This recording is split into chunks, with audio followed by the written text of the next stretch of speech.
Hi, this is Mandelyn Reese, the Los Angeles Street Angel, and this is the Angel Project. I'm going to be helping you start your own enlightenment journey. And basically, what I have prepared for, this is considered episode 2 officially, class number 1. So I want to discuss what enlightenment is. Enlightenment is a choice that you have to make. It's basically a higher level of consciousness and awareness, and that implies knowing yourself more on a deeper level, where you come from, related to your background, your family upbringing. This is stuff you're going to have to dig into if you want to do this process. But it is totally worth it, in my opinion, because then you start living in the present and enjoying every moment a lot more than you'll ever realize once you're just more aware and you have a higher state of consciousness. So you're going to be really digging into your roots and why you are the way you are, realizing that you have been conditioned your entire life to be a certain way, and you've been subjected to a whole lot of it from all different sources, your family, the media, and basically you just have to readjust your mind, rework your mind from the ground up in a lot of ways, and I'm going to help you shed some light on that process. So with enlightenment being a choice, you basically have to choose to know more. Like, it's not easy, it's not a simple process. Why?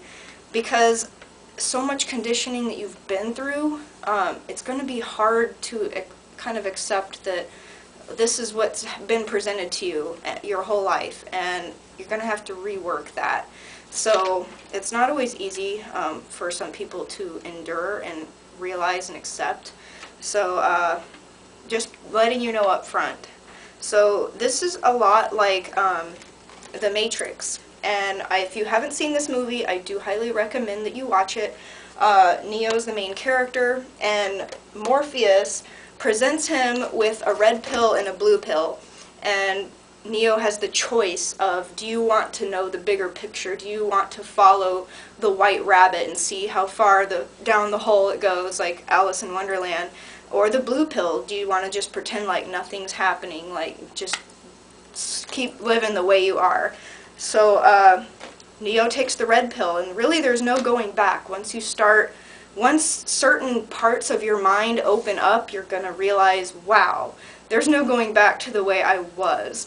So it can be a very interesting journey for everybody. Everyone's journey is different, so it's really up to you. I encourage you to have a positive approach to it. Do your best to have positive thinking. Some things are going to be tough to swallow, and you're going to have some emotional roller coasters involved in it, just because some of the truths are very tough. And they might not be as tough as of now, because some things are coming to light in the news and more people are becoming aware of it, and so it might not be as bad as it could be, but at least, you know, you've got to start somewhere. And so, what is conditioning? I've been using that word since I hit play, and it's a psychological term coined by a scientist named Ian Pavlov. And in 1903, he wrote about his findings called The Experimental Psychology and Psychopathology of Animals. And conditioning is regarded as a basic psychological phenomenon. Through media, the government, the people that own the government, they have been using the media, television, radio stations, ads, internet advertisements, everything you can think of. They have been conditioning you since birth, and your parents, and your grandparents. This has been going on a very long time. So they're telling you what you should be doing, how you should be acting, how you should look and dress, and what kind of money you should have in your furniture. Like, you name it, and you've been conditioned to think a certain way. And it doesn't have to be that way.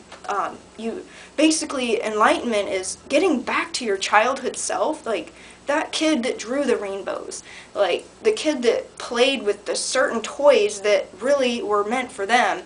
So it's like you have to get back to who are you and express yourself, because then once you get into that, you're going to find your true purpose, your unique talent. If you don't know what it is yet, you know, it could come to you during this process, what you should be doing, or for you, for your soul.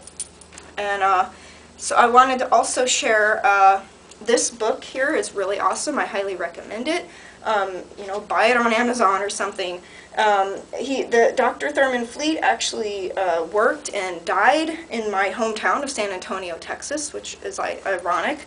The book, Rays of the Dawn, I think is a very unique title because we're entering a new age, the age of Aquarius. And this is really helping with the Enlightenment process. And I wanted to share a little bit about fear and worry from his book, because basically the conditioning I've been talking about with the media, they really influence a lot of fear and worry into people and scarcity thinking, whereas the universe is set up to provide you with abundance and positive paradise, really. But because there are so many Scrooges that are in charge at the top, it's affecting everybody.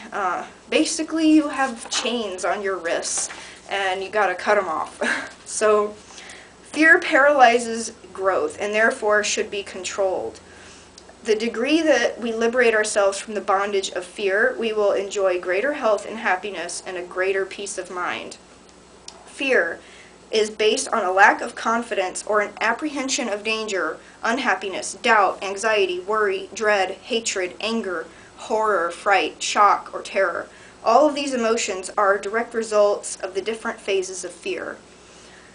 Being afraid of something, person, influence, or action not desired, and hence feared in direct ratio to its undesirability. So that is basically the definition of fear. I think I use the word basically a lot, so I'm sorry. Anyway, I just wanted to cover that for now, and until next time, then to be continued. Bye.